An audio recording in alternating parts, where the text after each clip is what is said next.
तानि सर्वाणि संयम्य युक्त आसीत मत्परः वशे हि यस्येन्द्रियाणि तस्य प्रज्ञा प्रतिष्ठिता। तानि सर्वाणि संयम्य युक्त आसीत मत्परः वशे हि यस्येन्द्रियाणि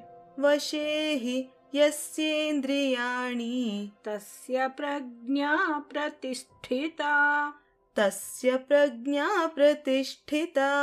तानि सर्वाणि संयम्य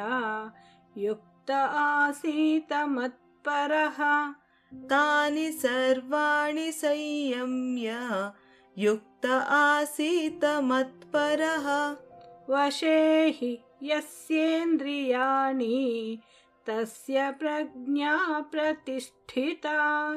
वशे हि यस्येन्द्रियाणि तस्य प्रज्ञा प्रतिष्ठिता। तानि सर्वाणि संयम्य युक्त आसीत मत्परः वशे हि यस्येन्द्रियाणि तस्य प्रಜ್ಞಾ ಪ್ರತಿಷ್ಠಿತಾ। ಶ್ಲೋಕಾರ್ಥ. ಅವುಗಳನ್ನೆಲ್ಲ ಹಿಡಿತದಲ್ಲಿಟ್ಟುಕೊಂಡು ಯೋಗ ಬಲದಿಂದ ನನ್ನಲ್ಲಿಯೇ ಮನಸ್ಸನ್ನಿಡಬೇಕು. ಯಾರ ಇಂದ್ರಿಯಗಳು ಹತೋಟಿಯಲ್ಲಿವೆಯೋ ಅಂತಹವನ ಬುದ್ಧಿಯು ಸ್ಥಿರವಾಗಿರುವುದು.